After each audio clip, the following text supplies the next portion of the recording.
wherever you're tuning in, I say welcome.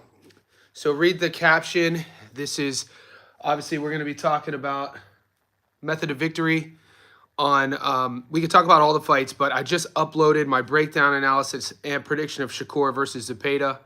I'm also editing, and stay tuned to the channel. I'll be uploading the breakdown analysis and prediction of Puello versus Matias. We've already uploaded Katie Taylor versus Serrano, as well as Amon Khatib versus Morrell. So it's a busy week. Been a fun week. It's always fun from my end of the spectrum. I really enjoy breaking the fights down. So the film study from the edited side of things, I enjoy editing. So like filming something, editing, creating transitions, all that good stuff. So these are the lives where I get to kind of like loosen up as well. Because if you watch my breakdowns, the analysis, I stay on script. So the lives actually allow myself and you guys to like open the playbook up a bit. That's what I always say.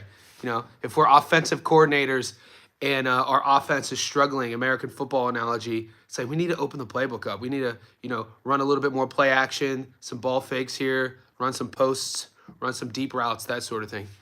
Kakachi, yeah, I posted that, guys. I'm a bit bummed out by that news. I posted it in our post section that Kakachi pulled out due to a back injury. Man, that was one of those fights that I was really looking forward to breaking down, analyzing, and, sort of predicting. But we know the sport, guys. We know the game. Injuries happen. And I think a lot of us would be shocked if we knew how many fighters actually go into fights injured. Skeezy, great question. It's a great way to start this live. Guys, DJ Skeezy, my channel, YouTube, just offered a Johnny Says Boxing Insider feature. This was news to me a couple days ago. It's great because it's going to allow me to segment certain content specifically for people who join that. So you just subscribe. You subscribe, and then I guess on the channel, Boxing Fan, we went over this yesterday when you explained it, I think, to GOAT. On my channel where it says subscribe, does it say join members only? Something along those lines, guys. So Skeezy, look for Johnny's Insider, join members only, that sort of thing. And I'm going to give it a couple weeks to kind of marinate. And then what that's going to allow me to do is create specific videos just for members. It's going to allow me to have a whole separate section for the insiders, people who support the channel in a different way. So I appreciate all the support, whether it's just liking this video, subscribing, commenting, and supporting in this way. Dwayne Styles, I spent 6 hours in the gym. It's Quentin time to get ready for bed. Oh, Dwayne. Yeah, Dwayne. That was from the reason why I posted that. So Dwayne's referring to my Instagram. I didn't know. I'll follow you back. I didn't know you were on my... Guys, I'm so oblivious to social media. You guys would be insane. You guys would... What's the word? If you knew how oblivious I was regarding sort of...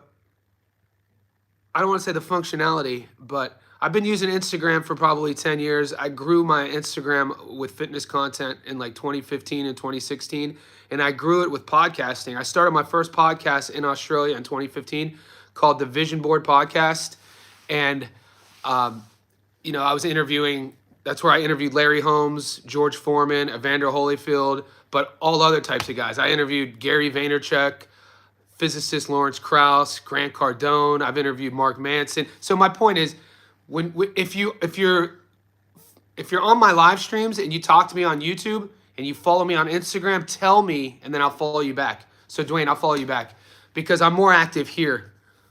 Yeah, Gary V's in my first book. He's a chapter. I think Gary is chapter 1 in my first book, actually. So yeah, I was podcasting, doing this at least in Australia when nobody was, 2015. And then I started my second podcast called Ungoogleable. Basically the premise of I would interview people and ask questions about them. Let's say they are, Luke Longley, who played in the NBA, played for the Chicago Bulls. He's a Perth, Australia guy. I'm interviewing a professional basketball player. I'm not going to ask him any basketball questions. Or I interviewed George Foreman, a Hall of Fame, one of the greatest heavyweights. I'm not going to ask him boxing questions. So my point was with that podcast was to get information, get knowledge out of people that you couldn't search on the internet. I took those interviews and I wrote my first book with those interviews. But yeah, I'll follow you back. I didn't know that. To stick to the game plan here, so to finish that thought, if you haven't subscribed yet here, do it. If you haven't liked this video, do it. And if you have the opportunity, if you're able more than anything, and you can support the channel, join my Boxing Insider list, VIP list, which it's going to grow. And I've already seen about 15 of you guys since yesterday joined, which is awesome. And that's going to give us a better, another option to create member-only content. But guys, I've been putting together parlays.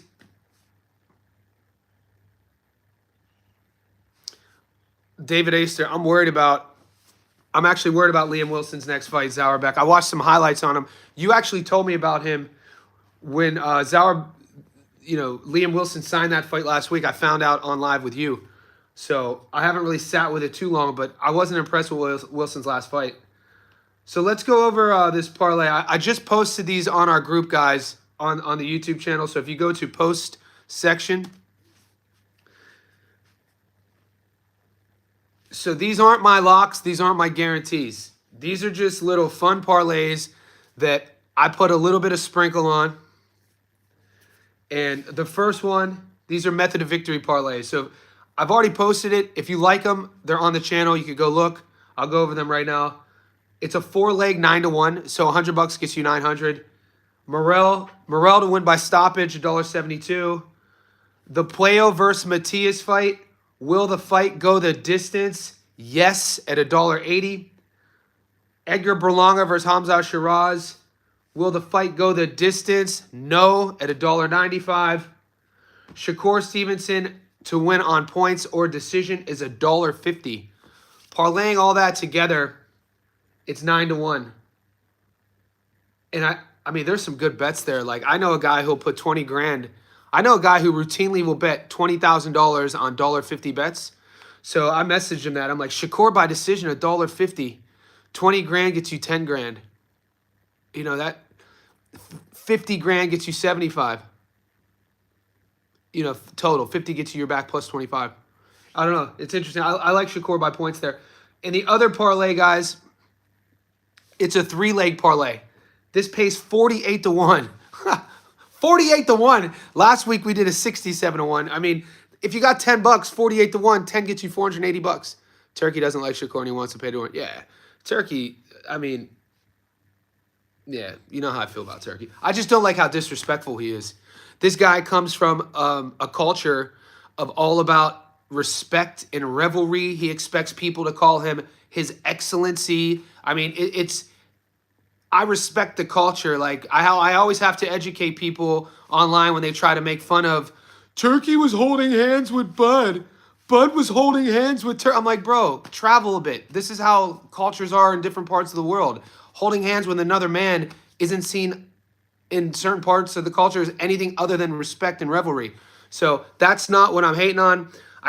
So Turkey coming from all of that, it's insane. It's insane that he just trash talks fighters. It's insane that he talks reckless about guys who've devoted their entire life to a craft in which the outcome in some cases is death, and the outcome in very, very rare cases is wealth. I mean, how many boxers do we know who never made it? More than the ones who do make it. And even in certain divisions, you have world champions that people have never heard of. The lighter divisions, there's guys who are world champions who have to have a second job in certain divisions. My point is, every fighter deserves respect. So when we got a guy like Turkey who puts his money all around, strutting into these places, acting as if he's a certain type of guy, at the end of the day, when you strip all that away, you're a man, you're a human, I'm a man, I'm a human. That's our common denominator. And for me to see that disrespect towards guys like Shakur Stevenson, and like, it's just like, come on, dude, you look like an idiot. You look like a joke.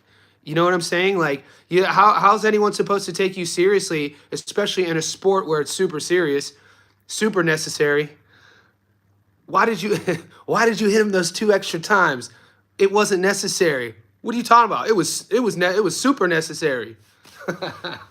All right, I digress. But that's my whole thing about Turkey. I just don't like the disrespect.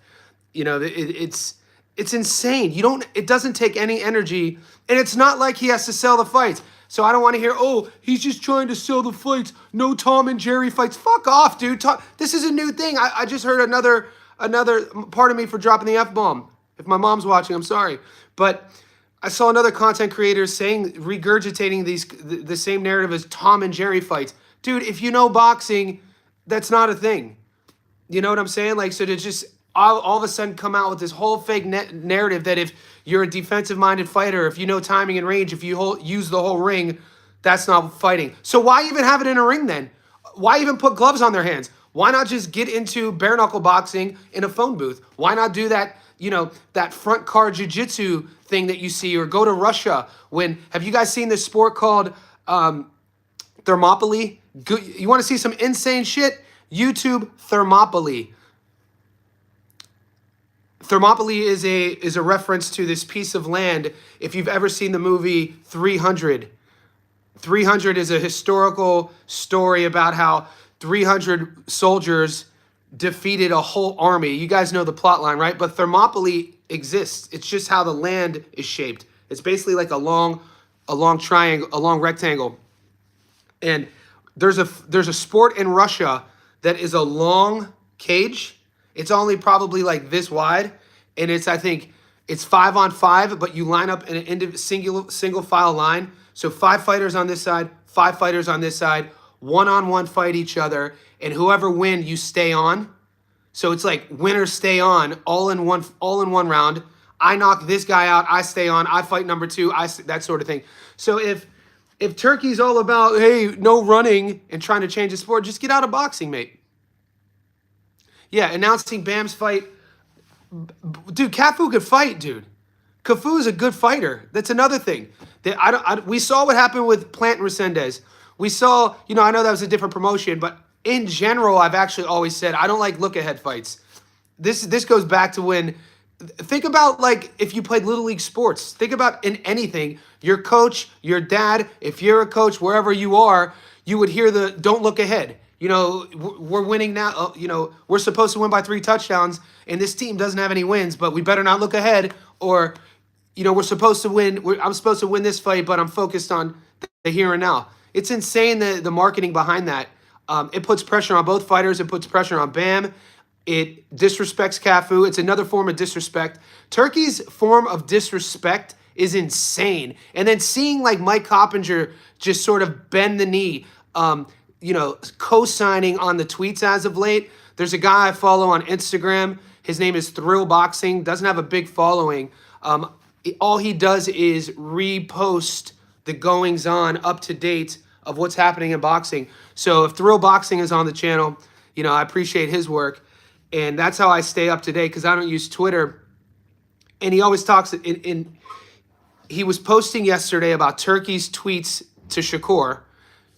In that one animated tweet about how Shakur, one of his feet, his front foot was in the ring, the other foot was out of the ring. And then you see Mike Coppinger respond as well. It's like, bro, where I grew up, in the neighborhood I grew up in, and probably a lot of you guys can attest to this, if you get caught co-signing, let's say me and Goat are clowning each other. And, you know, this is how I grew up. We start roasting each other, right? And I'm clowning him, and he's clowning me, and things are getting a little bit testy. But we know we're not going to go to blows. But it's getting personal. It's getting personal. And then your boy over here, who like shouldn't be talking, tries to co-sign on what Goat said. Then you'd be like, bro, what are you talking about? I know you're not talking, homie. You know what I'm saying? That sort of thing. That's what Mike Coppinger looks like. Co-signing on Turkey. It's like, bro, you're already so kind of like nobody really respects your game anyway. And you're just kind of showing it even more. It's weird how these sides are being picked in boxing. Especially since, you know, Dana White threw his name into the mix. We'll see what happens. Abdullah Mason 1-6. Puello by decision. I like that. I like that bet. Boxing. Yeah. You guys got me comfortable. That's why. Puello decision. I like it. Berlanga domination. I like it. Cop trolled Shakur today with his Olympic final loss. But see, that's what I'm saying. Mike Coppinger trolling. Yeah, that dude. And then who posted? Did you guys see the post of Coppinger versus Dan Raphael? I try not to get into it. I don't have time for that. You know, I'm trying to keep it factual. Bumgardner for 20 for the knockout is juicy. Hasn't fought in a while, Skeezy. It is juicy. Puello's going to school, Matias. You know what, guys? Let me get to... So this 3-leg parlay for the ladies, 47-1, 48-1. Sharita Metcalf for upset. And I'm kind of going against Sharnika. Sharnika's an Aussie. She fights out of Queensland. Sugar Neeks on Instagram. She's taking this fight sort of on really short notice. I really liked what I saw in Sharita Metcalf's last fight. Whenever Terrence Crawford sort of sticks his name out and supports a fighter I pay attention to, Metcalf is $4.80. If you take Metcalf on the money line, Elisa Bumgardner fight to go the distance, and the Katie Taylor fight and Amanda Serrano fight to have just one knockdown, 0.5 knockdowns, that pays 48-1. So I sprinkle $10 gets you 480, 100 gets you almost 5,000. Why not? $10 gets you $500. Let's go. So that's a fun bet. If you're, I know some of you better. Not everybody is the type of bettor who's like doing sort of really heavy to win, thousands. Some people like putting $10 to win 300. I call them odds. Some people are odds bettors. Imagine if Serrano wins on Friday. That's what I'm taking. I got Serrano winning. Puello studying Matias. Puello going to show out. I think so. Puello, he can box. How come Puello fans in Akhmadov fight? You know something that people don't bring up? Didn't Puello pop before? Did Puello pop? Or am I making that up? Or is this something that I know I could easily Google this, but I'm going to ask the chat. Did I imagine this? But didn't Alberto Puello pop for steroids or PEDs? Or am I wrong on that? Yeah, Puello popped his. Okay, so he did pop. Did he get? Nobody wrote about that? Like, did he get suspended? Was there? Because when I was doing my film study, I could. So Clomid. So Clomid is what you would take. I know a lot of gearheads who used to train at my gym and on my college baseball team.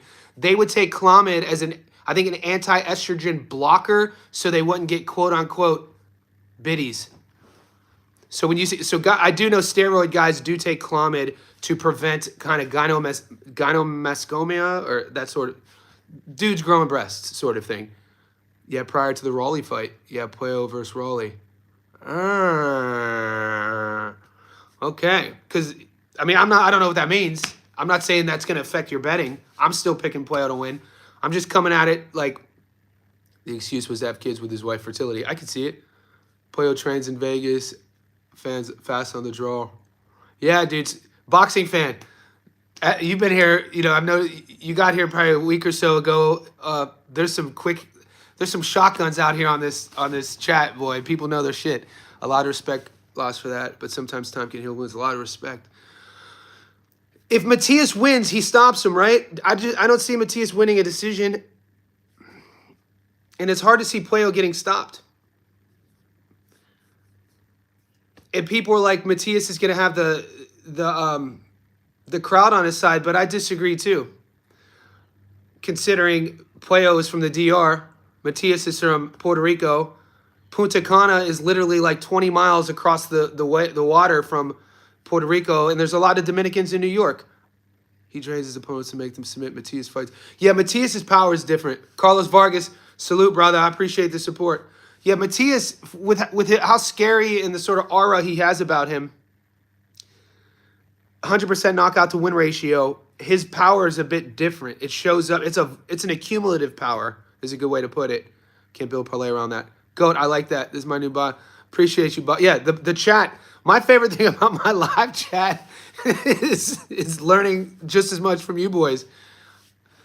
Matias will have the crowd. Yeah, Puerto Rico both home with the Dominican. Okay. Yeah, baseball. It did. Liam went down, and Liam put his hand up, guys. Nobody was calling Matias out. Liam put his hand up to go to Puerto Rico. They were calling it Paro Rico. What did you think about my parlay? Mac, did I post it? Mac, what parlay?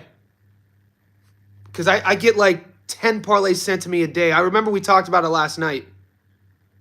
Matias said he's starting the first round to destroy it. All the pressure's on Core. Whole boxing world hating arms and pay pressure.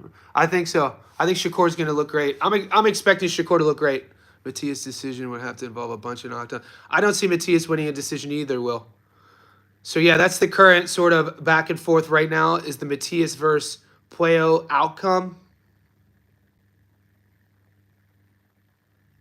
I thought when you rewatch the Matias versus Paro fight, it wasn't like Paro got out of there unscathed, and it wasn't like Paro washed Matias. It was a close decision, and Matias was landing his shots. Paro just is, durable.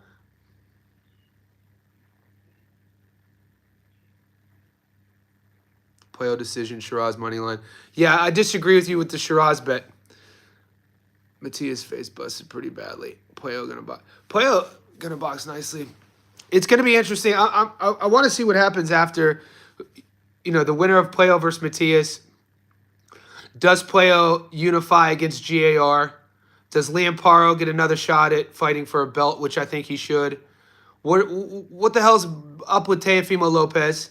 What the hell's up with Richardson Hitchens? We know Hitchens, he said he's moving to 40. So 40 is low-key. It might not be as deep, but it's top-heavy. 40 is a fun division. Guys, I was on another channel earlier this morning, and I was kind of going back and forth with the guy on his YouTube channel. He has a boxing channel, and he was saying that Shakur would move up to 40 right now and be able to beat all the champions. I want to know what you guys think about that. Like, where do you guys stand on Shakur going to 140 right now? Let's say in a perfect world he doesn't have to fight Zepeda this weekend, but Shakur going up to 40, and this guy was saying Shakur beats GAR at 40. He said he beats Hitchens at 40. He said he beats Puello at 40. I disagreed with him. I mean, I'm a fan of Shakur. I think he would struggle with any of the. I'd love to see Shakur versus Paro. I'd love to see Shakur versus GAR.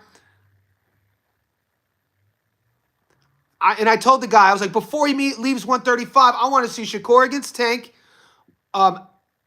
He has to beat Zepeda. I actually want to see Shakur versus Kid Schofield now. So there's a lot to happen.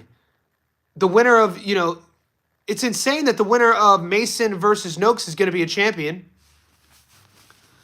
Right? That's for the vacant. Shakur start. Yeah, Shakur won a belt at 26. He got his first strap at 26. So I don't think, if he doesn't crack at 35, all of a sudden he's going to be able to pop against GAR. I don't think so. I would like to see it. Shakur 140. I don't think so. Physically, he'll be running all weekend. Yeah, that's what I think. 135 is perfect for him. I mean, 3-division world champion. Not many people could retire and say that. He's already done that. It's wild to think, if we're talking about divisions, sometimes stats do lie. How many you guys, isn't Adrian Broner a 4-division world champion? Is it 4? Am I wrong with that off the top of my head? Broner. I think he's a 4. Yeah. Broner was a 4-division world champion. Somebody had the audacity in our Facebook group to ask me if Broner was world class, because he did this post. He said that he follows my YouTube channel. This was after I destroyed him in the comments. This dude on Facebook posts this breakdown of Joe Cordina and was talking about how Cordina is C-level, never been world class. Everybody in the division would wash him. And I respond back, I'm like, what are you talking about? Cordina, 2-time world champion. If you become a world champion at any weight class, how could you not be world class? And then he was like, that's like saying Adrian Broner was world class. And I go, bro, what are you talking about? Adrian Broner was a 4-division world champion. It's just, part of me kind of gets a little bit sort of confused when, I don't know if people are just new to the sport who come into the game and then are just confident online to make these crazy statements expecting people to agree with them. But he was a guy running a boxing page with a lot of people following him saying that, you could be a world champion and not be world class, saying Broner wasn't. I thought, yeah, but Cordina, Two-time world champion, though. Say what you will. Do you think Bumgarner Miranda goes the distance? I think I have that bet, actually. Let me answer you. The Bumgarner, I am taking... No. Good call. I took Bumgarner and Miranda fight to go the distance at $2.75. Guys, that is a crazy... I think that... I'm going to call that a lock. There we go. I give it to you for free. One of my lock of the weeks. I've already bet on it. $2.75. Bumgarner fight to go the distance. Albert Bell, Amy, Ohio may have two champions. More the Prince, man. Albert Bell gets no love. Wasn't it Top Rank who did him dirty? Who just couldn't get... Was it Top Rank? They couldn't get Albert Bell fights, so they just release him. Puello either wins on points or Matias makes it really ugly and steals a shock. Okay, so somebody thinks that he could do... He could steal a points victory. Yeah, Broner, mate. When Broner had a small window. The window of Broner years when he was cooking, he was really fun to watch. Broner was one of those guys. There's certain boxers when they're a joy to watch what they do in there. He was one of them. And you know, his story is as old as time. I like the Alicia fight to go the distance. On my book, to go the distance. No. Will the fight go the distance? Oh. I'm taking it not to go the distance. My bad. I got to read the fine print. Yeah. No. You probably can't. So my bad. I got the fight not to go the distance at 275. It's a risk. It's a gamble. That's not my lock of the week. I take that back. But I am betting on it. Ruin against Maidana. Never the same after that moved up too far. Yeah, he was in a rush, wasn't he? Broner's career was handled in a rush, and he lived his life out of the ring in a rush, you know? So I think it's a cautionary tale, unfortunately. How come nobody gets Blair Cobbs? How come he can't? Blair Cobbs can't get a fight? I thought he would have fought by now after the Broner fight.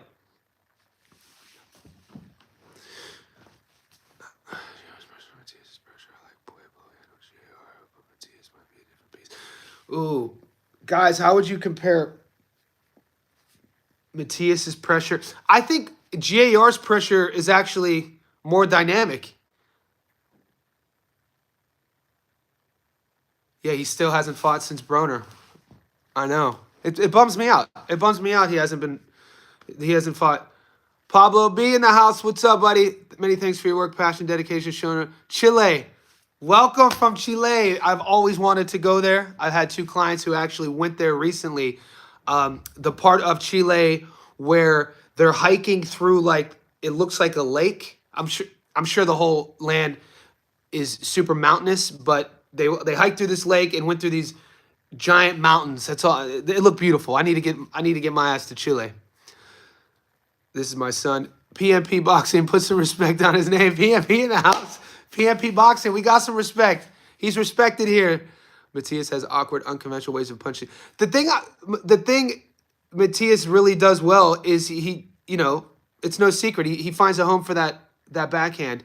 His jab is better than I gave him credit for, actually. So, rewatching the tape, Matias's jab, it comes down to me for Matias's feet. His feet. And sometimes he doesn't look balanced. He doesn't look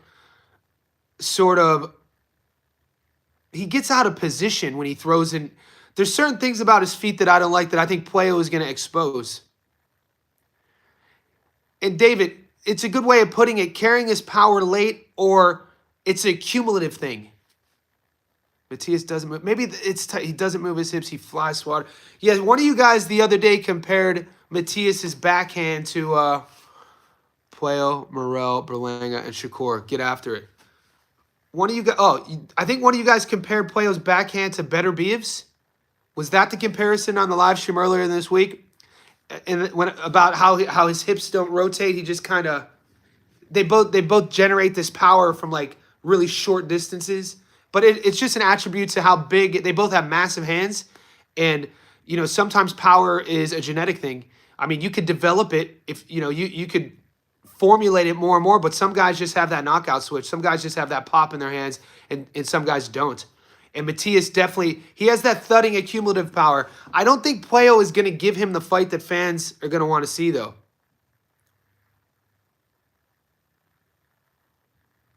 Very well-rounded.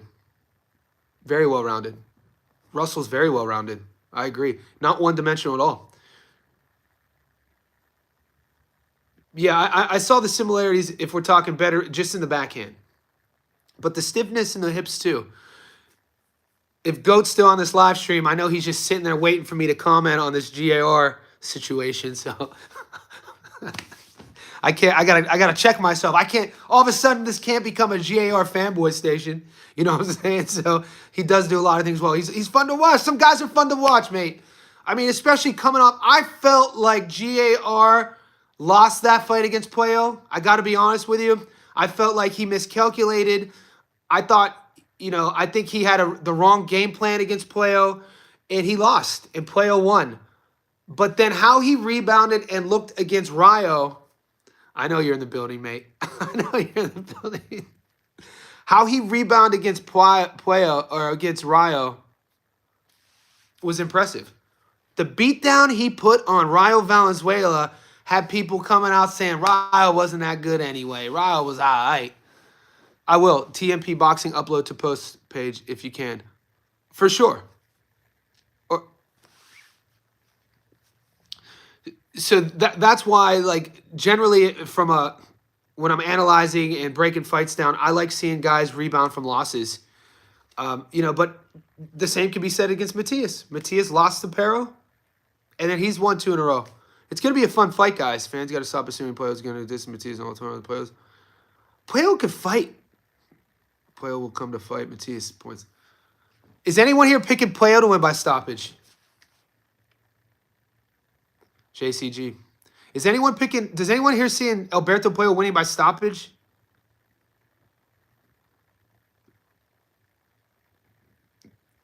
It's awesome seeing everybody's triggers.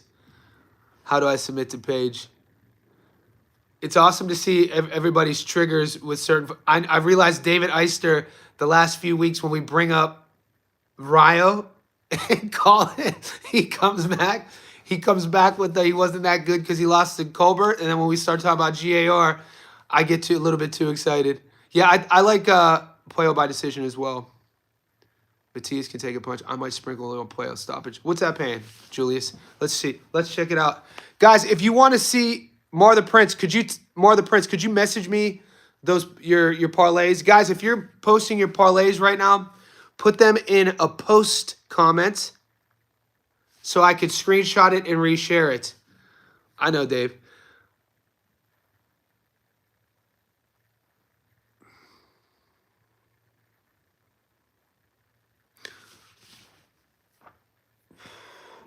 Any Aussies on the channel? We got State of Origin tonight. Guys, we are 30 minutes into this. It's our second live stream. If you haven't already, like this page, like the live stream. If you haven't followed me, hit subscribe.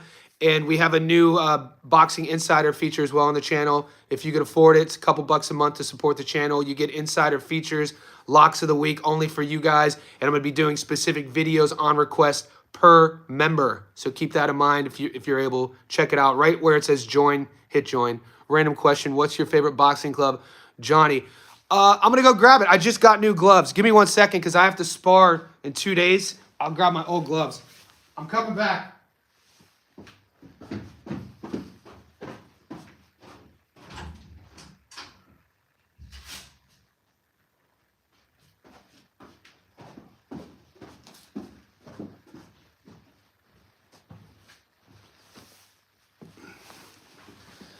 So yeah, we used to spar Muay Thai, this Muay Thai brand, because I only spar with 16s. But lately, I got this a year ago. It's the one Zeus spars with. It's the Shield Everlast 16. I love these ones, but I just ordered new ones as well. It's just the Thai ones have more padding on the wrist. I think obviously because they're made to take kicks and checks. But mate, this 16 Everlast, I mean, obviously you got to wrap your hands, but it's more padding here where it should be. That's why I like it. So I love this glove. I've had this glove for like a year, and it's time to get new ones. But it's a great question. I love using like if you're not sparring guys who are wearing 16s, if you're not trying to become a pro, don't spar them. Remember that. I love the vertical Everlast logo. Yeah, that's the first Everlast glove that I really like, to be honest with you. We need another insider play. We will. GK, I got you. I'm gonna post all those. Give me a day or two. I got a book. I'll sign some books for you. I just got a whole box of my Hayabusa. My problem, JC, my problem with the Hayabusa glove, I actually have them downstairs in my gym, is I was sparring a guy, he was wearing the Hayabusa, and the wrist here has like this, I got cut. He throws a punch, there was something on the glove, and I don't know if that's because the logo, those were made to actually have official fights, and then you would tape over that. But, you know, when you're just using them to spar, the Hayabusa is fabric. It's a different sort of thing. I got cut once. The dude was using a Hayabusa glove. They're very good gloves, though. Winning, Twin. I think the Thai glove I was wearing, was it called Twin? Or maybe it was Win. Yeah, since we're on sparring, here's some non-negotiables I have. If the dude doesn't have 16 ounces, I'm not sparring him. If he doesn't have a mouthpiece, I'm not sparring him. And if he doesn't agree to 3-minute rounds, I'm not sparring him. Pro Max for sparring. Okay, I'm taking. Yeah, you know, all these. Yeah, all these. All of my perimeters are coming from a non-fight perimeter. First Williams in the middle school back. How'd you guys hear? Did you hear me tell that story? That's a legit story. Christopher Williams. Good, Johnny Chad. Do you ship from Australia to USA? I clicked the link tree on your Instagram and the site didn't work. Check out. Okay, that link tree, you're in America, that link tree site is old. Okay, so Dwayne, I'll find you on the gram. Message me on Instagram and I'll send you, because my latest book is an Aussie publisher. If anything, I have a box of my books. I'll just mail it to you. So DM me on Instagram so I know it's you. And then I'll send you a link from my publisher here in Melbourne. And from Melbourne. Wilson Michaels, I remember. Wilson Michael, do I know you? Or did you hear that story before? I haven't said that story too many times. What's your locks this week? Okay, Chivo, I got you, bro. So Chivo. Dwayne, private message me on Instagram though. Did I? Okay, good. Dude, I live in a vacuum. Christopher Williams. That's insane. All right, the locks I have so far. These are posted on my channel though, guys. If you go to post section, you could find, I just posted 2 parlays. So I'm not giving my lock of the week. It's still only Wednesday here. Give me 2 more days. But if you want to, I have 3 parlays on the channel already.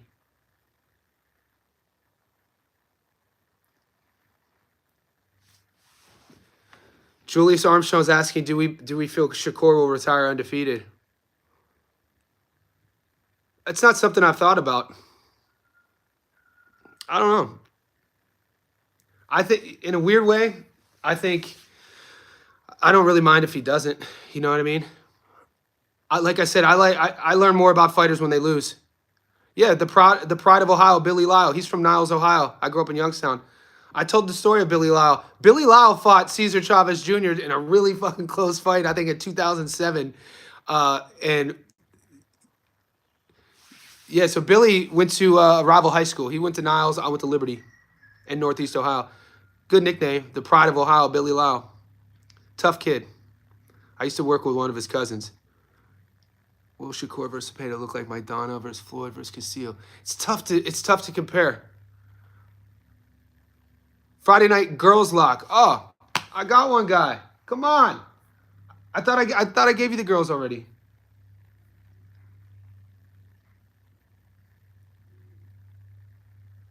Dude, I think the Bumgarner fight isn't going the distance.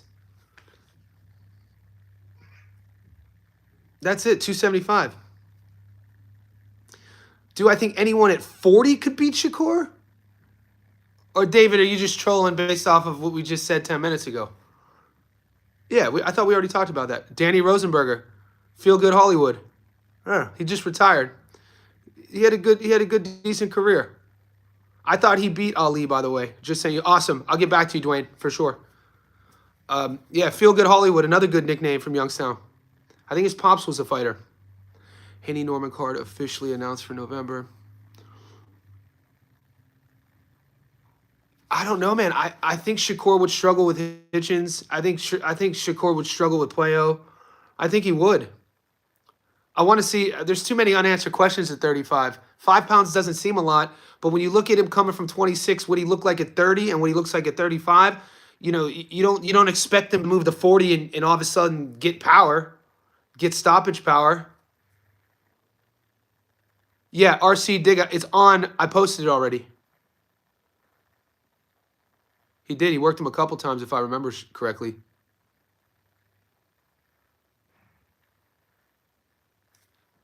Have a good night, Dwayne. Yeah, Shakur doesn't crack it. I mean, if we're looking at statistics, he stopped Padley in the ninth, late replacement. But then before the Padley stoppage, I mean, what is he? 23-0 with 11 stoppages. But I mean, he would. It's tough for me to see him move to 40. I'd love to see the Hitchens matchup. Like I said, 140 is very top heavy. It's a division like not really deep. Yeah, I want to see. I think Shakur has unfinished business. I think Shakur has unfinished business at 35. I'm taking Sharita Metcalf by upset. Shakur beats Puello and Teo. Hitchens and Giara. I think Shakur beats Teo. Puello's a bigger dude, man. He's long too. Southpaw versus Southpaw. It's an interesting matchup because that could either be the most boring fight on earth or a firefight. Shakur versus Puello, I mean. You know what I'm saying?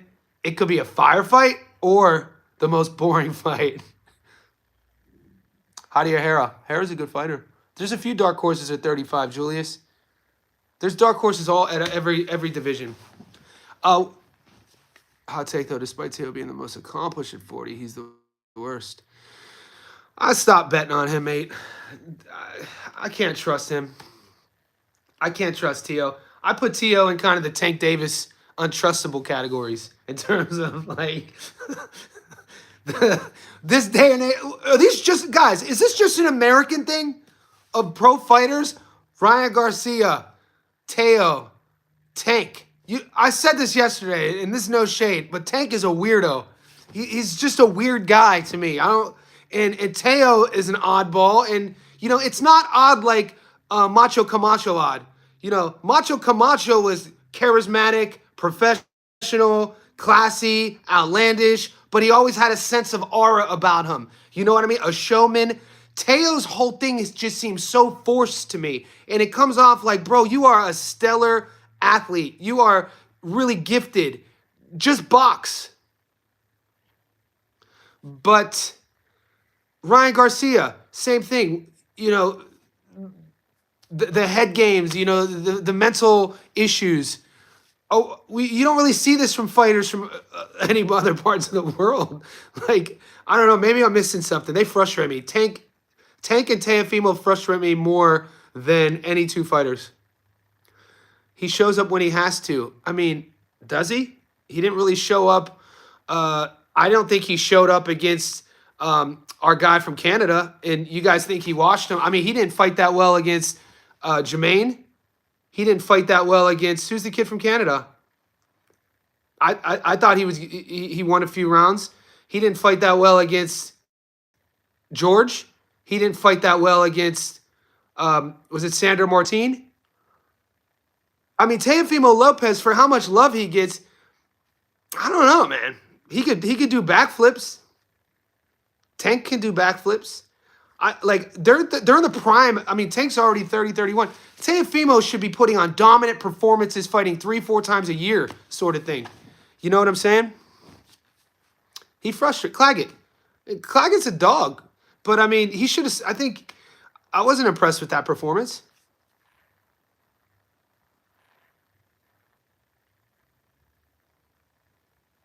Yeah, he fought well against ABJ, but I mean, he didn't drop him. He didn't stop him. I mean, Barbosa's a tough dude, though. If Core beats Cepeda, I can see Tank skipping a rematch to fight Core. I think Shakur beats Tank. I think Shakur has his way with Tank Davis, mate. I think Roach beats Tank in the rematch. Controversy. I think Roach has Tank's number. I think Roach has everything figured out. I think the Roach we saw from round 6 onwards is we're gonna see from if they fight at round 1. Yeah, Shakur would be way too much for Tank. Barbosa didn't box that well. He was just slower. TMP, I got you, mate. I'll follow you back too on Instagram. Teo performance in Barbosa's weak. I know people were loving that performance. I'm not. Damn, catching the Yankee Dundee lot. Big Steve in the house. Yeah, good nickname. It just hit me. I've been saying before, rather 50-50. Tank is out. Yeah. It's not official yet, but I'm really wanting to see what he looks like against Roach in the rematch because we're going to find out a lot of things. The biggest thing that I was most impressed with from Lamont Roach was after the 6th round, how he just stood in the pocket. Roach realized that he could take that power and his catch and shooting was amazing. His counter boxing was amazing. He would eat one and give one.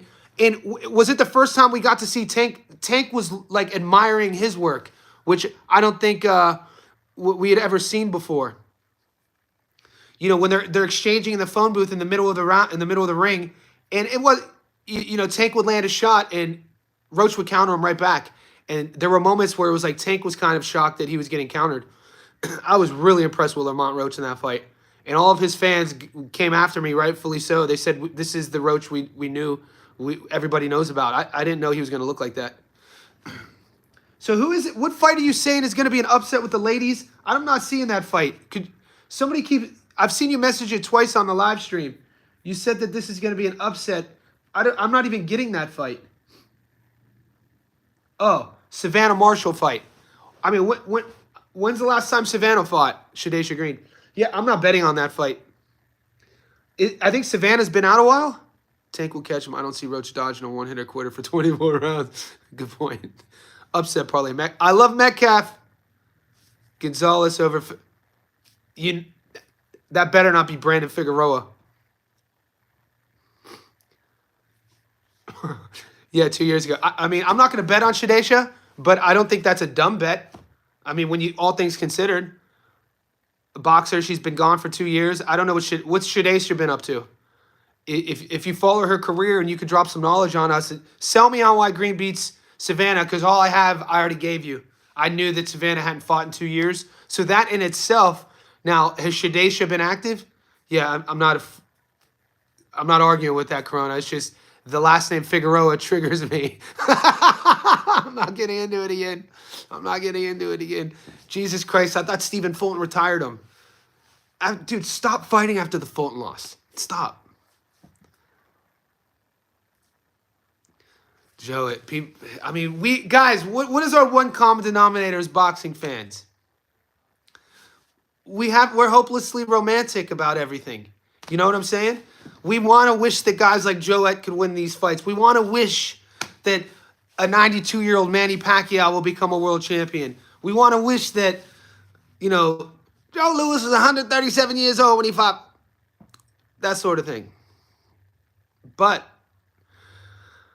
I mean, great question. When is the last time an underdog fighter that's gotten a rematch has won the rematch? Examples, Covers, Gallegos, Whitaker. There you go. Devin versus Norman. Listen, you really think Figueroa won't put in the theaters on the... I'm not betting. That question's not for me. But the question before that... just my name, Johnny Stofko. On Instagram. The question before that... I know, I'm just playing. I'm just for her... the scene in Coming to America in the barbershop. Who that one boy? That bulldog looking boy? Rafa is a beast, one of my favorite fighters. But somebody asked me Norman versus Haney. Man, that fight's official. All I'm going to say about that fight right now, because that fight's not till November, guys. July, August, September, October. So maybe 14 weeks away, 15 weeks away. We got time to marinate and simmer on that. Yeah, me too. This is my favorite movie. Especially the barbershop scenes. Or, I believe our children. That's all, Charlie! Those scenes too. Those are my favorite. People sleep. If you can't quote that movie, we can't be friends. But Norman Jr. versus Devin. I mean, I'm here. Isn't it weird, guys? Here's another weird thing that I'm struggling to understand with. Devin and Norman are both. All of this hate now is coming towards Norman. And now all these fans who were hating on Devin because his performances as of late are now saying the same negative things about Norman. It's so weird to me. Like, people just think that Norman is a one-dimensional puncher. Norman has great hand speed, has great feet, has shown that he could box, has shown that he's leveling up every fight at 24 years old. His trajectory, dude, Norman is carving out a potentially great career right in front of our eyes.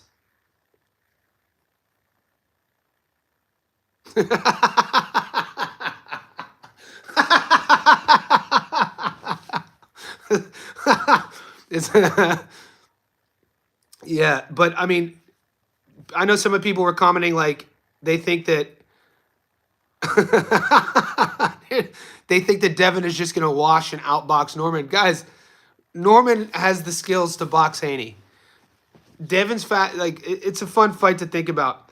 Somebody asked Goat's question about when was the last time we saw a rematch in which the underdog won. But didn't you say it wasn't Ko versus Galagos? I was wrong on that. I think a lot of us were wrong. I didn't. Goat, did you pick Khalil Ko to go to Mexico and get that victory? But, some of the boxing heads, I should have listened to you guys. Some of you guys were emailing me saying that Khalil Ko, the first fight, had some issues with his camp, and then they were expecting an amazing performance, and sure enough, Ko did it. Ko wasn't the underdog, though, going into the rematch, I don't think. The thing that worries me about Norman, though, is he hasn't fought a slick out boxer. Yeah, you could say that. It's one of your great picks as of late, Goat. You always have pretty decent picks. It was a great pick. I didn't see that one coming. You called it to the point. I can't wait for Zayas versus Garcia. I just posted on my Instagram Xander hitting the bag. Have you guys seen Xander hitting the bag lately, boy? He's growing out the fro, yoked up. Xander Zayas, fun prospect.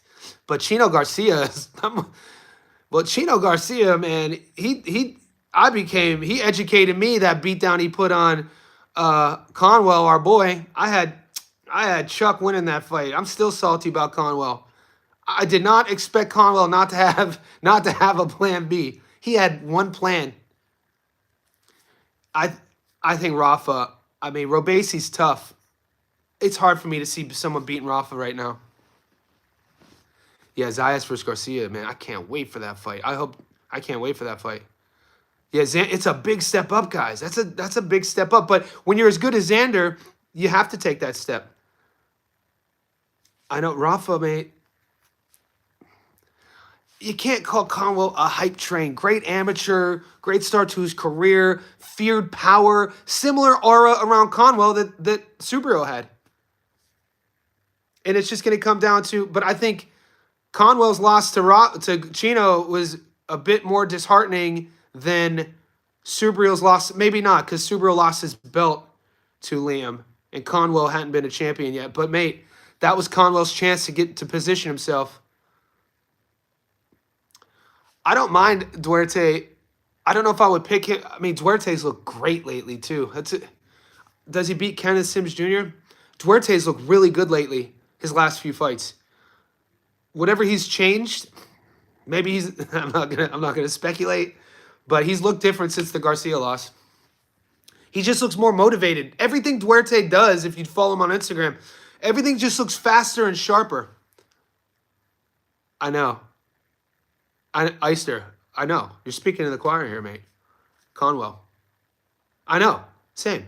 It was almost like, even how he entered the pocket, even how Chino would let him enter keep his back on the ropes, and Conwell would go to Chino's left side and put his head there, and that was it. It was such a it was such a weird performance, a flat performance. But you can't take anything away from Chino. Now he gets to fight Xander, and the winner probably gets a title shot. Raymond Morataya, Andy Cruz. I like Cruz. I like Cruz over Morataya. I gave Perez the chance. Me too. I like Cruz. I like Cruz over Morataya. I mean, Andy Cruz. Yeah, we'll see. Perez is real tricky, and he has and I didn't realize Perez was, he made so many smart decisions in there. Like, Perez was a level above, like, ring generalship. There wasn't one moment in that fight against Conwell where you could say Perez was uncomfortable. You know what I mean? He fought, when you're fighting a big puncher like Conwell and you're comfortable with your back against the ropes, that just goes to show you that you have utmost faith in your skills, your speed, your reflexes, and timing. And he was supposed to have none of that. Going into that fight, Conwell was supposed to be the bigger puncher, the bigger guy, the faster guy, the more explosive guy, and he just didn't have any answers for Chino. It was an interesting fight. Do you know Shiraz never fought someone over 6 feet and never fought someone over 7 for long? I mean, those are great stats. I know Shiraz has never fought at 168. I'm a big fan of Lubin. I like Erickson Lubin. He was a bit rushed, though. His career has been, I don't want to say mismanaged. How many title eliminators has Erickson Lubin been in?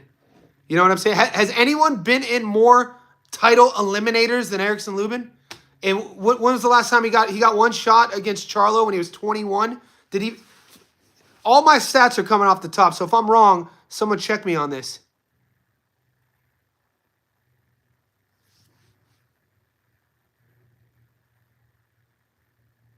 You thought Conwell was robbed against Chino? Or are you talking about in the Olympics? Hold up. Play on points for me. He got not. What am I missing? Jesus Ramos. Jesus Ramos could crack. Okay, the Lubin fight. Yeah. Lubin's been in there with some guys. I just feel like Lubin versus Charlo, he wasn't ready for that fight. That was my point. I think Lubin was 21 or 22. He had so much hype coming out the amateurs, that fun style, very marketable. And he should have taken some steps before that Charlo fight, was my point. What is he? He's still only 29. Erickson, yeah, so that the fight he got his face rearranged. That was Ramos, wasn't it? He was fed to the line. Yeah, I think he rushed it too. I think that was mismanagement on his career. He's still only 29 though. He boxed. We just covered him. He fought the kid out of Detroit, the tall, lanky fighter, Ardrell Holmes. He fought Ardrell Holmes, and Holmes, I think at the time might have been 17-0, maybe 17-1. Was talking a lot of trash, and Lubin did what he had to do to get the dub. I want to see Lubin versus. I'd like to see Lubin versus Zhu. I know some of you guys like Zhu to get past Fundora. I don't know, man. Is Abdullah the next Lubin? How dare you? What does that even mean? You think being rushed too soon? I hope not, man. I mean, that's not even a bad thing, though. Lubin's a dog. Yeah, Lubin does look like an unk. He's only 29. I think, yeah. See, 54, it seems like every time we do these live streams, we always gravitate back to 154. You know what I mean? Yeah, I live in Australia. I got a Bondi Boxing Club right here. I think Fundora, I think Seb beats Zhu. They're Russian, but Boxing Fan, you think they're Russian Mason? It's a great step up against Sam Noakes. I think him and Sam Noakes are right there. I think I think it's a great step up. Now, I would have agreed with you if it would have been Abdullah versus. Well, then again, are they Russian? Are they Russian Auntie Sko? Because Sko at 22 fought Tevin, and Sko's only 22. Mason's only 21. If they would have put Mason in there with Tevin, would we have said they were rushing Mason? So this is why now I'm kind of like, oh shit, Floyd Schofield proved it to me. Even though it was one round, I do want to see him in there more. It's pretty interesting. Sam Noakes is a dog, too. It's a great fight.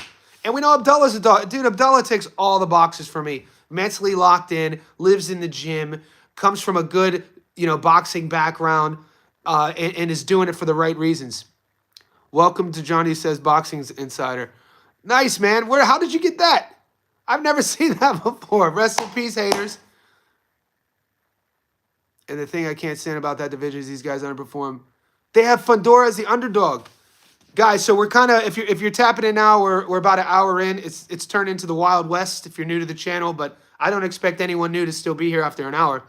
We have two conversations going. 154, Lubin, Zoo, Fundora, and then the conversation with Abdullah.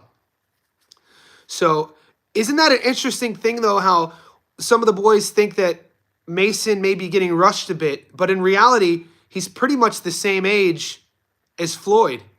And Floyd, they just put Floyd in there with a former world champion. So it's like, yeah, but she did, but come on. I mean, Hughes, small, little reach, older, long in the tooth, as they say. Metcalf is a boxer. Yanis, tell us, we forget about him. Great name drop. He is. I talked about it. I'm going to talk about it ad nauseum. My issue with Tim Tszyu. My issue with Tim Tszyu is the lack of adjustments, guys. It's the lack of adjustment within the Murtazawa fight, and then against Joey Spencer. I'm not saying I want to see a totally different style, but Tszyu up until Murtazawa was able to get away with. It's similar what I think is going to happen to Aman Khatiev. You're able to get away with things until you can't get away with them. And so for Tszyu to just walk an opponent down, use limited head movement, be really basic in terms of his entrances, here, here, here, here, here, here, you could get timed. And the way he fought Murtazawa was just how he fought Spencer. I think Seb stops him. I could see Seb stopping him. That's not my official prediction. I could see Fundora stopping Tszyu more than I can see Tszyu stopping Fundora. He gets hit way too much. Even in the first exchange against Murtazawa, I'll answer you in a second. Did you notice in the first round against Murtazawa, Tszyu gets caught with a jab and he goes like this? He goes like this.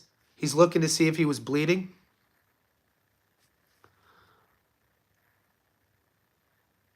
He wasn't beating the brakes off of... Guys, rewatch that fight.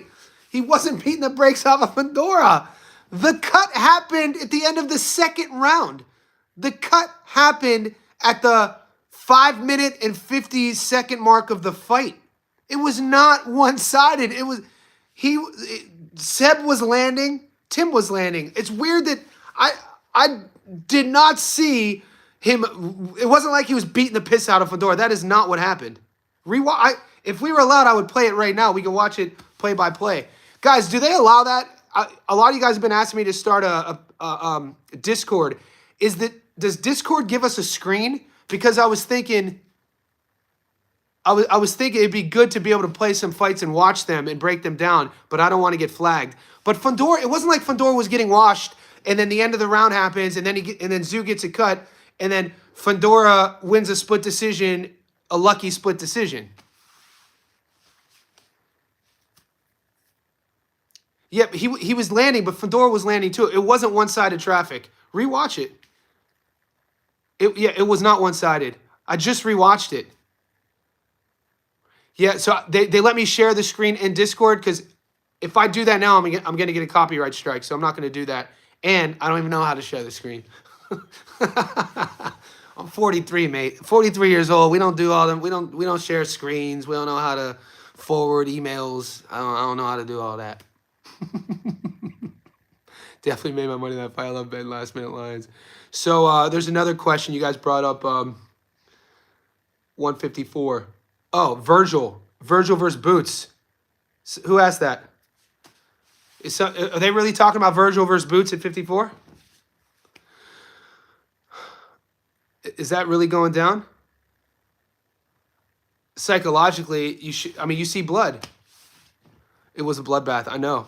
That's on Tim's corner. That's on Tim's corner. They could have got the no contest, and they could have kept the belt. It's insane that they didn't. Boots well, guys, man, that is a fun freaking fight. Yeah, it smells like nickels. The blood just smells like nickels. Virgil versus Boots is a fun fight, and that you can't. How could anybody here just say one guy is gonna win versus the other guy? These are two stylistically my favorite fighters to watch. Both guys, mate, young too, 27, 28. I don't think so. I wouldn't say he would. I mean, Boots is a dog, dude. Boots is so dynamic. You guys thought Stanionis was going to beat Boots. We were out here counting our money, picking the Boots stoppage. I think we got him at like 380. I went heavy on Boots by stoppage. You saw it coming. Uncle, I am from Youngstown. Uncle Drew is my man. I always say if Kyrie never left Cleveland, mate, we would have got at least 3 more rings on a side quest story. Kyrie, man, when Kyrie was in Cleveland, man, he played one of my all-time favorite point guards when he was in Cleveland. But, changed a bit afterwards. Never really peaked again after that. But anyway, Boots versus Virgil is an interesting matchup because both guys fight brave.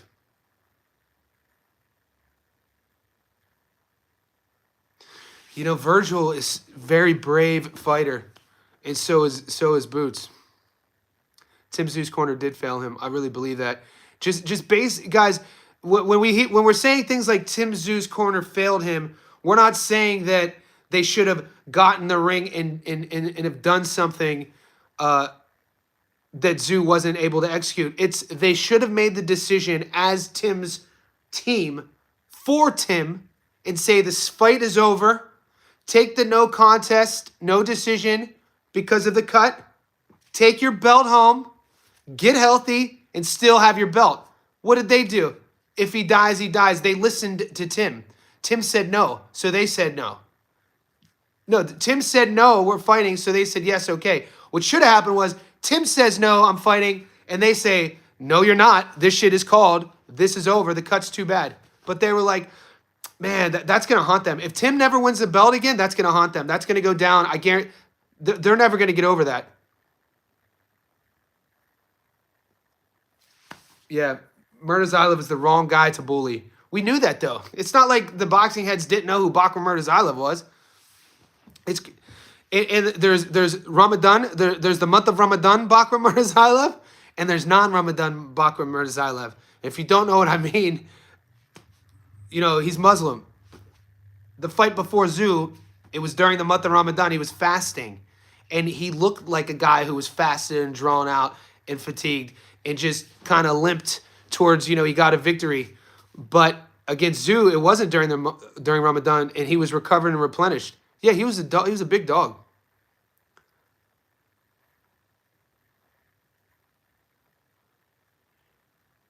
Yeah, Murtazylov been blacklisted. Jack Colkay, no one talk. Murtazylov been blacklisted. What did I miss, Brett? Brett, what did landslide? What did I miss here?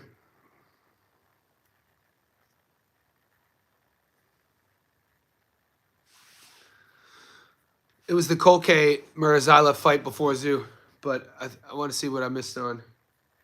Guys, where Tim being the favorite? Yeah, he was a big favorite. He was a big favorite against Murtazylov. But he had all... Dude, Zoo was coming off...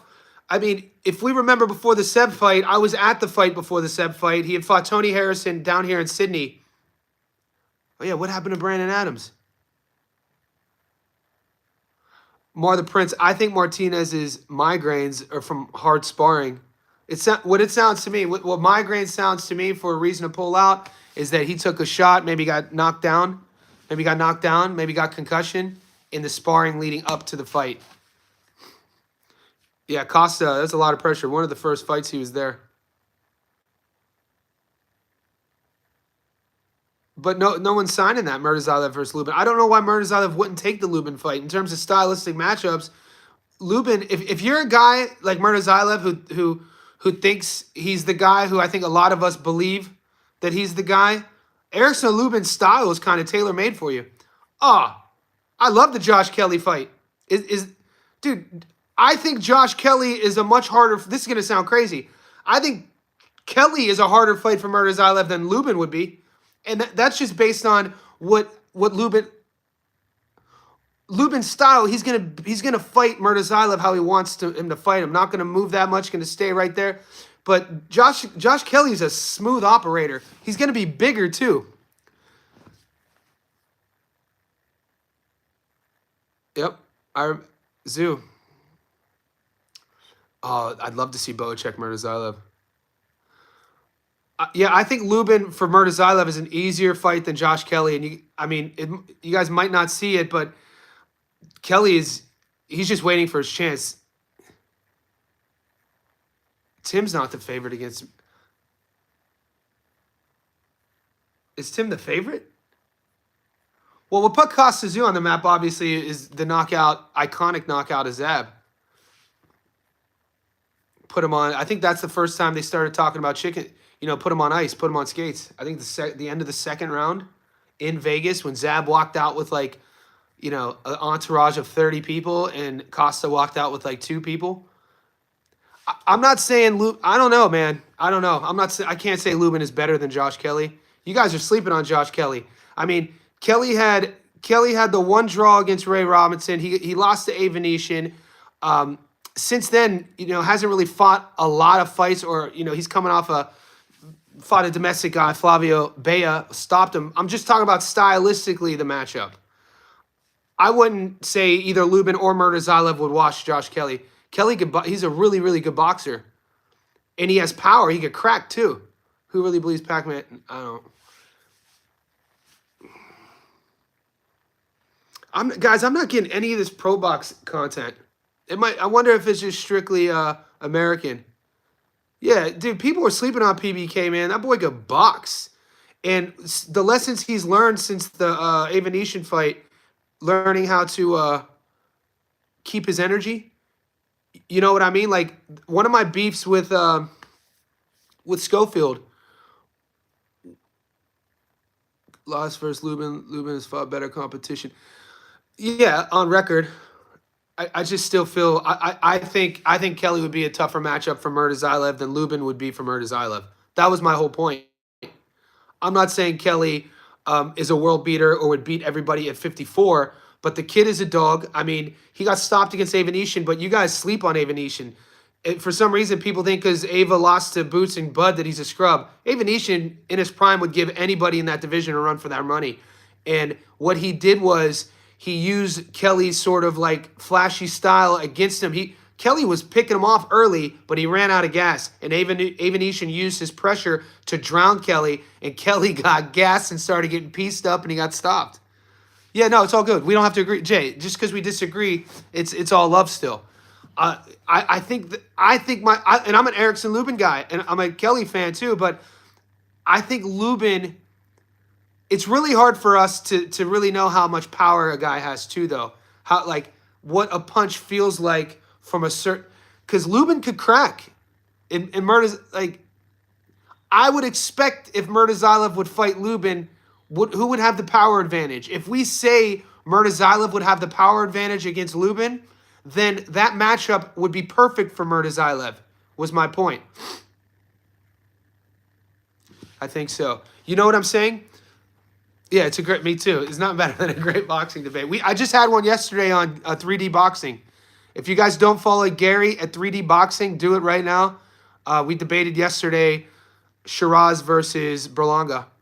Pac-Man. I hate that Pac-Man's hurt fighting, guys. I'm not a fan of that fight. It makes me feel weird that Pac-Man's fighting. And now Ricky Hatton's fighting in Dubai. All the boys are fighting. Shit, we might as well get the band back together. The boys are fighting. Who you got in that fight? Barrios versus Pacquiao? If that's the case, Berlanga Hamza.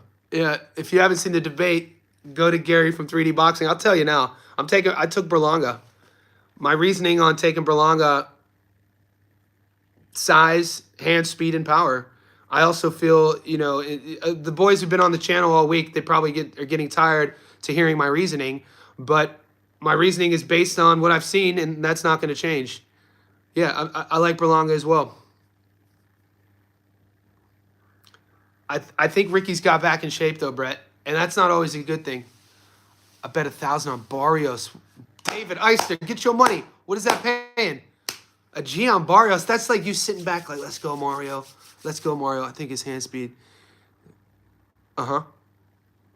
I know. I didn't like Shiraz's body language against Adames. I didn't look. I think if Shiraz was smart, he could win a technical fight from the outside. I do. I think Shiraz has the better jab. I think he's more technical. I don't think it's shocking. No, you guys aren't learning anything's new with these comments.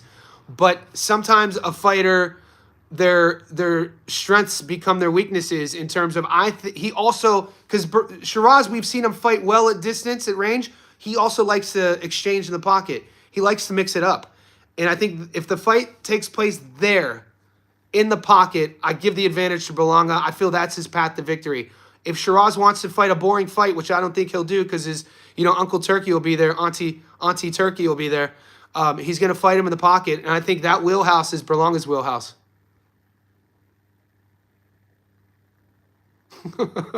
By little Juan Manuel. You guys are wild. Yeah, Auntie Turkey's saving Shiraz.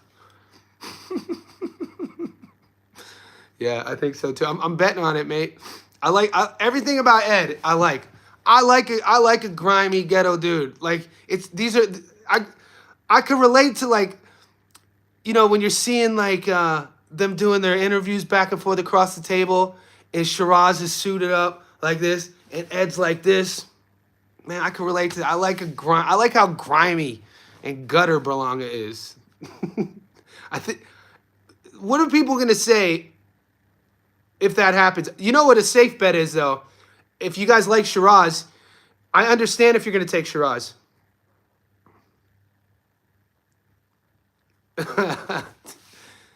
Take the fight not to go the distance. Pack start at 108 is insane. Yeah, it could happen. That's why I think I think it's $1.85 for the fight not to go the distance. I have that on a parlay. I posted that already. Guys, I don't know if it's possible for a 46-year-old to get lucky in a world title fight, is it? I think Berlanga is going to go to the body, boom, boom, and come over the top. And I think that height that Shiraz has and how he exits the pocket, he kind of does. Go back to the Brian Mendoza knockout of Seb. You see it time and time again. You see it in MMA as well. Taller strikers, whether it's MMA, boxing, taller fighters have a bad habit, a tendency, because they've always been able to get away with it. Rather than sliding their back foot out, they just move their head like this.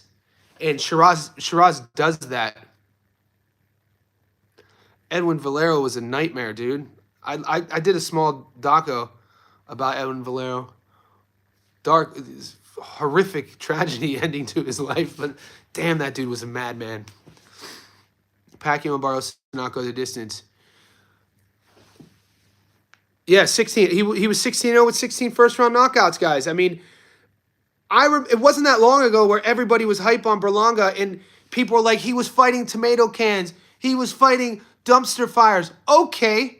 Every pro boxer that you and I watch, every fighter that you can name, would love to have started their career 16-0 with 16 first-round knockouts. Every fighter would do that if they could, but it's so rare. So all of a sudden to say that he doesn't have the same power is insane. Yeah, Edwin Valero, was he, undefeated, 100% knockout to win ratio? And, just Google the sad ending to his life, what happened to him, insane. Yeah, but he was not, look at every fighter when they start their career. You can only fight who they put in front of you. Everyone's up on Carmel Moten. You know, it's the same sort of thing. As a teenager, he gets unwarranted hate. But guys, that stutter step that we're talking about was from a 30-year-old Manny Pacquiao. What is the first thing to go when we get old as men? Speed, reflexes, timing. That's with everything. That's trying to ask a girl out. That's trying to, you know, time. That's with everything. You make it what you want. Speed, timing, reflexes. The last thing we keep is power. Yeah, it's and I'm not trying to overthink it. I'm not going to be shocked if Ed loses, but when I'm picking winners based on reasoning, my reasoning leans with Ed. We just hope to see it, of course. 27-0, 22 first round. Insane. And watch his highlight tape. It's insane. 4 times. Yeah, dude, he could crack, man. He could crack. I just shared again on my page. I don't know if one of my favorite fighters of all time is James Toney. And Toney had a really long career. You know, he's a guy who went, I think, from 60 all the way up to heavyweight. And a lot of people just remember him, you know, some of his battles he had up at heavyweight. But when James Toney was fighting at like 60, at 68 against like, you know, Michael Nunn, I shared a fight. I think it was one of his first fights, either at 60 or 68. Mate, the way he fought in the pocket, his reaction timing, his counters, his, you know, defensive work in the strike zone. James Toney, one of my favorite fighters of all time. It was a problem, dude. I just put it on our channel, dude. Michael Nunn is a fucking stud, dude. Second to none. Michael Nunn at one time was one of the greatest fighters in the world. Another guy who got sent to the Pookie. You know, he was part of a dope ring, and I think Iowa. Not a bad shout. Ruben Hurricane Carter. That's your favorite fighter of all time. Interesting. Great story, though. Uber drivers, food stand guys. Back to old Father Time is undefeated. Yeah. But Barrios didn't look too good against, was it Abel Ramos? Yeah, Nunn got caught with a brick, boy. The rubber band man. Gamboa is fun to watch. It's weird how, like, the story changes on fighters because, you know, they either move up or they take fights to get on, you know, maybe fights they shouldn't have taken, and everything that they did prior gets erased. Yuriakis Gamboa was one of the most feared knockout artists coming up, you know, and it's crazy that people, you know, because now he fought a little bit too late. You know, he started turning into a guy that people would just fight. But Gamboa is a fear. Gamboa could crack. Did he beat a vehicular homicide? Hats off to him. It's insane. Stat of the day. Look, if Pacquiao, I'd rather see Pac fighting Barrios than like Raleigh. And I'm not saying like Barrios isn't the biggest puncher, is my point. I'd rather see him fight Barrios than Boots. Yeah, start training, Jers. Come on. You got to get your money, boy. Get your money. Start with some road work. Start with some push-ups. I know Abel, to come full circle, guys, Abel Ramos is why I don't fuck with the Figueroas. Abel Ramos is the single reason I don't mess with any of the Figueroas. Because, and I don't, if Goat's still here, I had to get to it. I get baited all the time. That Omar Figueroa fight versus Abel Ramos was the most head-scratching performance I have ever witnessed in a boxing match. And then I got to see history repeat itself when I watched Brandon Figueroa against Fulton. So now I don't fuck with any of the Figueroas. Mateo Tapia, you know, he used to train here. My guy who owns Bondi Boxing, I used to manage, blah, blah, blah. I used to work out of that gym with doing some managing fighters. Tony Del Vecchio was Caesar's coach, Caesar Mateo Tapia. He's a bit... Omar, do you remember what he did in that fight? Here we go. What? I don't, dude. It's something in the Figaro water. It's like all of a sudden they get your hopes up as a fight community. They show you what they look like at their best, and then all of a sudden they have this performance where they're like, we're gonna switch it up on them. Maybe we're gonna all of a sudden start boxing like this. And when Omar when he was closing the gap like this and slipping to Abel Ramos's hook side, if anything, hook side here, you would come here and catch that and catch and counter that way. Omar was doing it inside the hook, and Abel was just hitting him clean. Tap, tap, tap. Like the ghetto, like the street punch is clean. Like tap, tap, you know, not even. Go watch that video. Just go watch that fight. And then, years later, the younger brother Brandon does the same thing against Fulton. What in the world? So when I'm asked about Joette versus Brandon, stop asking me about any Figueroas. I'm out. Salas, underrated trainer. Man, there's so many underrated trainers, man. So many underrated trainers. Rudy's underrated. I saw you guys, somebody was mentioning Heredia, underrated. I think me being a coach, I'm a strength and conditioning coach. That's what keeps the house on. Being a coach is you have to be a selfless personality, and you have to give everything to your craft. And coaches often get overlooked. There's so many good ones out there. A lot of bad ones in boxing, though. I mean, a lot of bad ones in boxing, man. So I think that's why we should kind of compliment the good ones when we see them, though. A lot of coaches who don't have their fighters' best interests at heart, just for the dollar.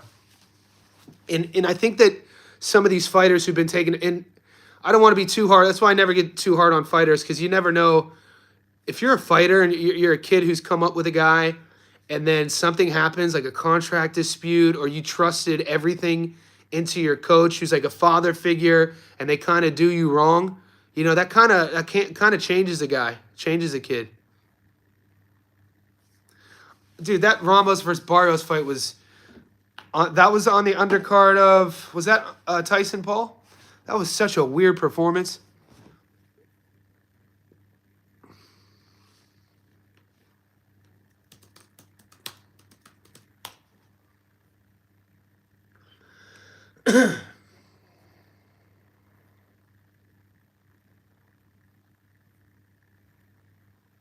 Memo. Heredia. I had to remember the one I was, because there's a whole family. Memo Heredia.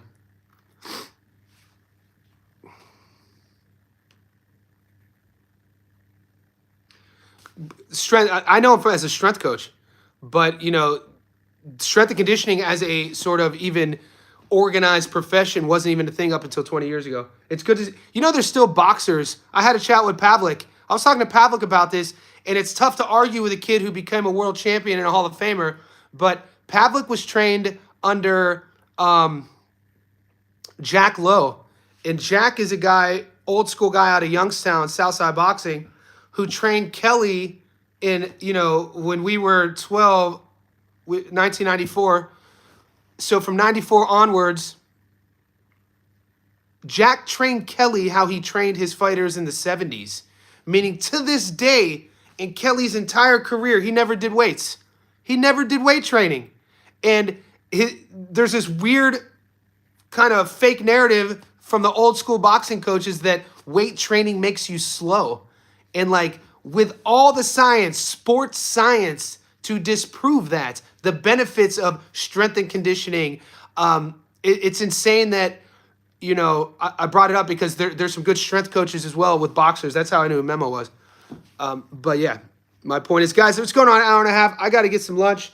Second live stream. I'm also going to be uploading Puello versus Matias. I appreciate the support. You guys are awesome. Like this video if you haven't already subscribed. Also, we have a new feature on the channel. Johnny Says Boxing Insider. You'll get, content only for subscribed members. It's a couple bucks a month. If you could swing it, do that. I appreciate all the support. And if you're still here after 89 minutes and 20 seconds, I salute you.